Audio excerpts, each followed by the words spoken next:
welcome back. Hi. So you were saying that you were in quarantine and your bandmates were in their apartments, and now you're physically meeting or? Yeah, now we're physically meeting and rehearsing. And I think it worked out well because it gave us all time to kind of go through that initial anxiety and fear and then like the dive within Mhm. that we've all done uh, separately.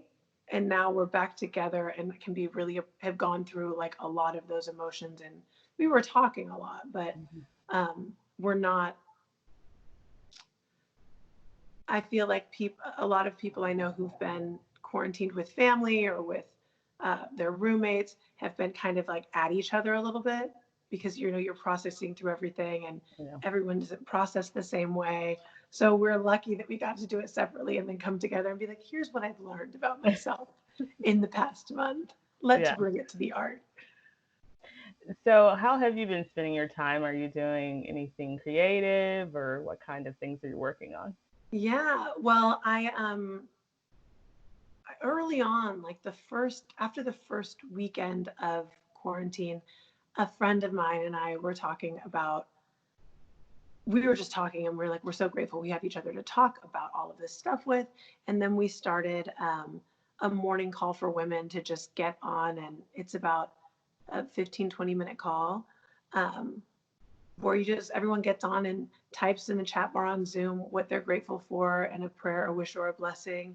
And then somebody does a reading or says a prayer or leads like a short meditation. Like the actual reading part only takes 10 minutes and then ends with a song. Like everyone chooses a song.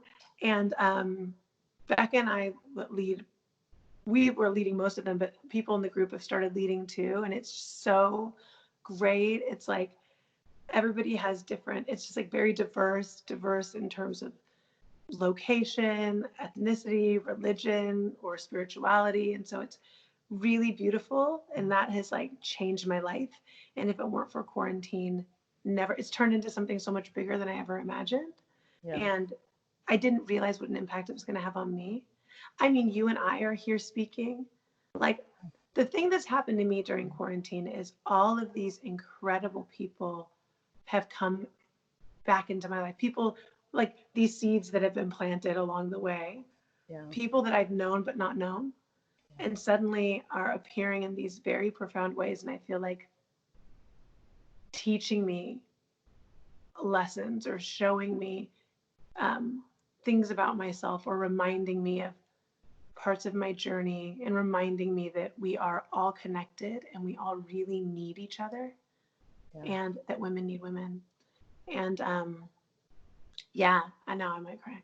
Uh, No, I totally feel the same way. And I was telling you earlier when I started thinking about doing this show, I was thinking about all the people I've met in school and life and acting and everything, and mostly women.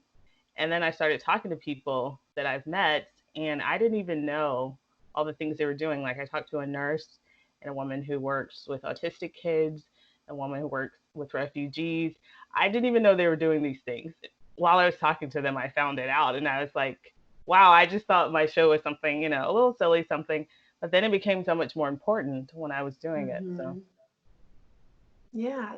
And here you are, you this time you've created a platform for people to share their experiences and just hear diverse perspectives, and like what a gift that is yeah, to everyone. I mean, it's really beautiful. thank I'm you. really trying not to cry because I am wearing mascara. No. A lot of it. So tell me just about like your Zoom call. Is it open to everyone, or how can people get Yeah, I involved? mean it's really open to everyone. We have it. We did it for women Mhm. because it just was what felt right in the Mhm. moment, and I think it was the right choice. Um, and it's we meet every morning at 9 a.m. Central, so it's 7 on the West Coast, uh, 10 on the East Yeah. Coast, and we open up the call at like 8:45. And people, and it's so funny because when we first started, people would come in like right at 9 and just to listen, and more people were coming in like with their screens blank and on mute, Uh, which is totally fine. sure. But now people come in, now people like get in there right at 9:45. They're like, I'm trying to get on. It's not, I'm like, it's not open yet. And it's like, everyone were strangers. I mean, I just invited a few people who I thought might enjoy it. Becca invited some people, and now people are inviting friends. It started out, I think the first call, there were 11 of us.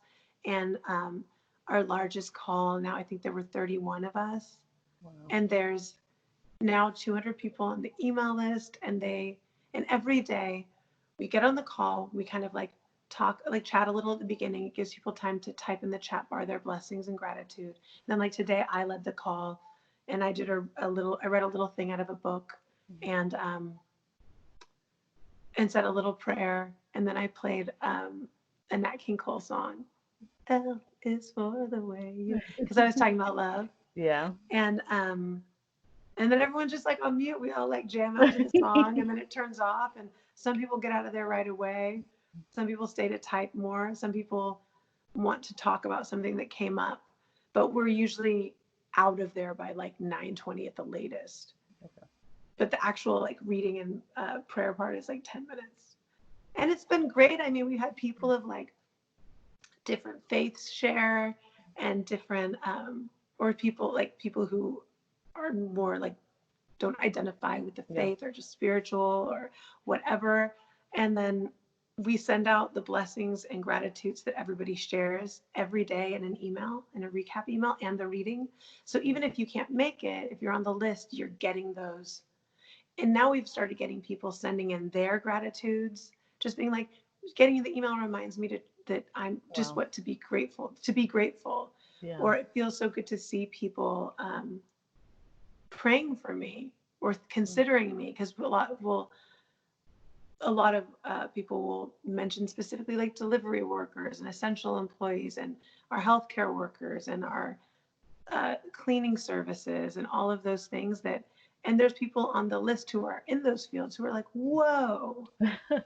It's so nice to remember that people, strangers in all corners of the country, are thinking about me. Absolutely. That's amazing. It's awesome. Yeah. Yeah. And I think that's so important, now more than ever, for people to really remember what they're grateful for. I mean, there's so much like bad news on the news and everywhere. But I think especially us in this country, we're so privileged. Yes. And we have so many things to be grateful for.